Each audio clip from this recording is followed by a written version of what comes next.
Foi ontem, aprovação primeiro numa comissão, isso é muito importante, são várias e várias mudanças, que é difícil até a gente citar todas elas aqui, que estão sendo discutidas e que devem ser colocadas em plenário para votação nos próximos dias. Por exemplo, vamos tocar aí no Distritão, né, Joel? Você que já citou. O que você acha do Distritão? Em primeiro lugar, o Distritão ele vai tornar as nossas eleições o que, no fundo, eu acho que grande parte da população já acha que é. O candidato mais votado, ele vai eleito e a lista dos mais votados acaba sendo eleita. Só que isso cria, na verdade, esse sistema cria vários problemas. Primeiro, o voto de grande parte dos eleitores fica inútil.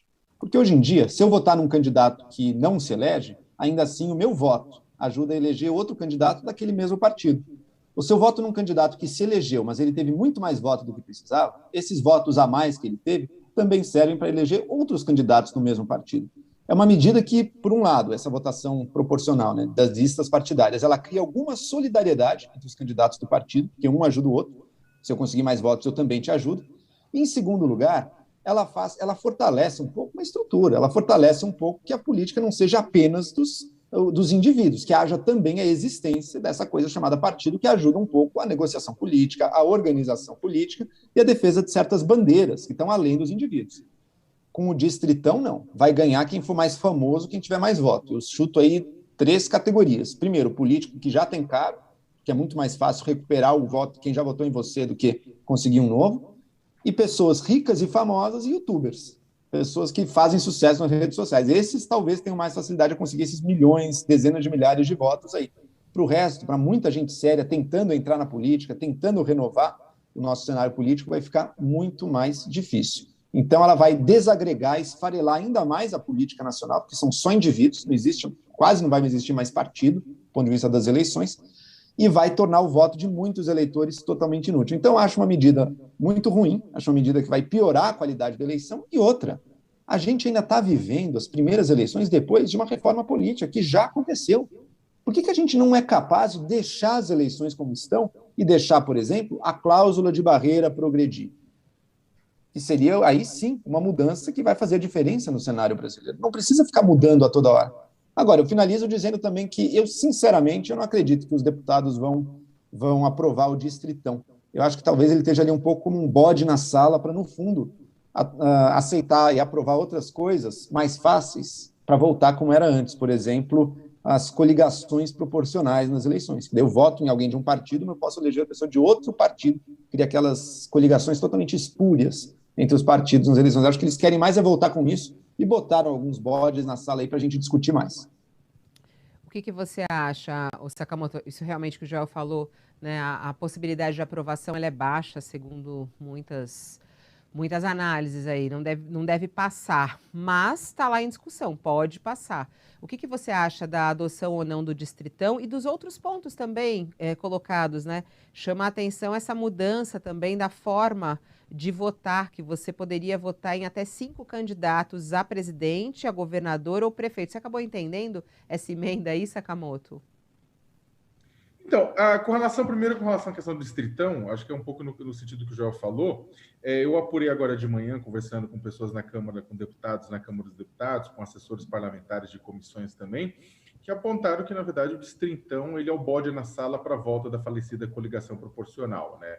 A comissão especial da Câmara, que foi criada para analisar as propostas de reforma eleitoral, aprovou na noite dessa segunda tanto o Distritão como as coligações partidárias proporcionais, deixando para o plenário aprovar uma ou outra ou nenhuma das duas, né?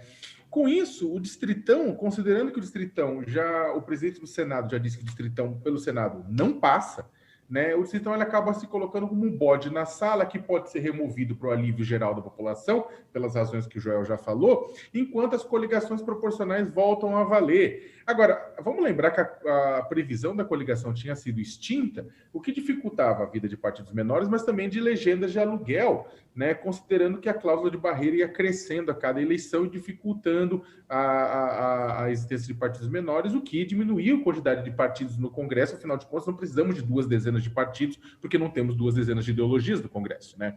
Agora, só que a questão é que com isso você acaba jogando uma batata quente, limpando o terreno e ajudando para as coligações proporcionais aprovarem. Vai depender um pouco de ver se a Rodrigo Pacheco, passando isso pela Câmara, se o Rodrigo Pacheco vai aceitar e aprovar isso no Senado. Agora, existem outros pontos de mudança, né? A própria tentativa de acabar com o segundo turno, fazendo com que o voto da pessoa, uma pessoa já vote no primeiro turno numa opção de segundo turno. Ou seja, olha, se esse meu candidato não for para o segundo turno, que eu vote neste segundo.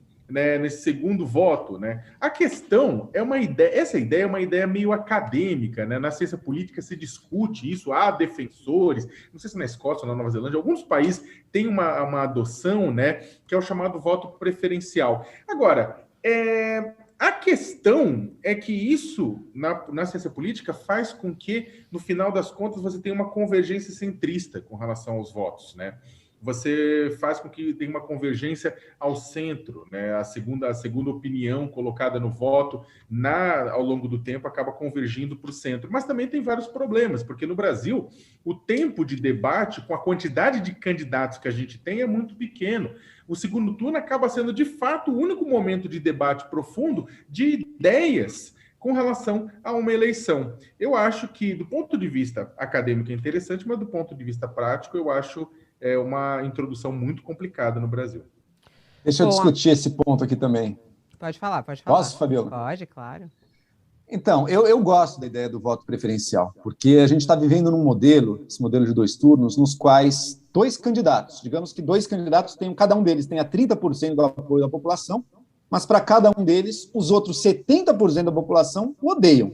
Ou seja, candidatos com alta rejeição, mas com um apoio aguerrido ali de 30%. Esses 2 vão para o segundo turno e a população tem que escolher entre os 2. É o filme que talvez aconteça em 22, mas é o filme que aconteceu em 18. É uma situação na qual a gente acaba tendo que se ver elegendo pessoas que a maioria da população detesta e não quer de jeito nenhum, e leva a eleições cada vez mais polarizadas, como a gente tem visto. O voto preferencial, ele tenta fugir disso. Ele fala, olha, vote aqui na sua escala. Quem quer ser o voto prioritário? Ok. Se não for ele, quem quer ser o segundo preferido? E o terceiro, e o quarto, e o quinto? Fazendo com que a gente possa, e soma-se esses votos aí, daí tem que ver direitinho como é que se daria essa soma, mas o fato é que favorece aqueles candidatos que talvez não sejam aquele que você ama, mas também não é aquele que você mais odeia. Então isso, para mim, tem um grande mérito. Agora, a gente está a 1 ano da eleição. Fazer com que o eleitor no Brasil consiga votar em um nome, aprenda mais sobre um candidato, ou mesmo sobre os 2 do segundo turno, já é difícil. Imagina uma mudança desse escopo, que você vai botar 5 nomes numa urna, o que não exigiria daí de uma campanha de educação e conscientização da população, que não foi feita. Então, ninguém estava discutindo o voto preferencial, na verdade, ele surgiu no pacotaço ali do Congresso. Então, primeiro, acho que, claro, a chance disso aí passar é muito baixa, e acho que se fosse para passar, eu considero uma ideia interessante, mas no momento atual, não. Precisaria se passar, quem sabe, para outra eleição daí, porque para agora está muito em cima da hora para a população se adequar a uma mudança tão profunda na forma como a gente vota. É um atalho para a terceira via, na verdade, né? Tipo, se a terceira via não consegue votos na urna, pode conseguir via uma mudança do sistema. Aí eu acho que deveria ter mais tempo, na verdade, até porque na atual conjuntura eu acho que isso não traduz necessariamente a voto do eleitorado. Então, acho que precisaria de um debate maior e não de forma assodada como tem sido feita no Congresso Nacional.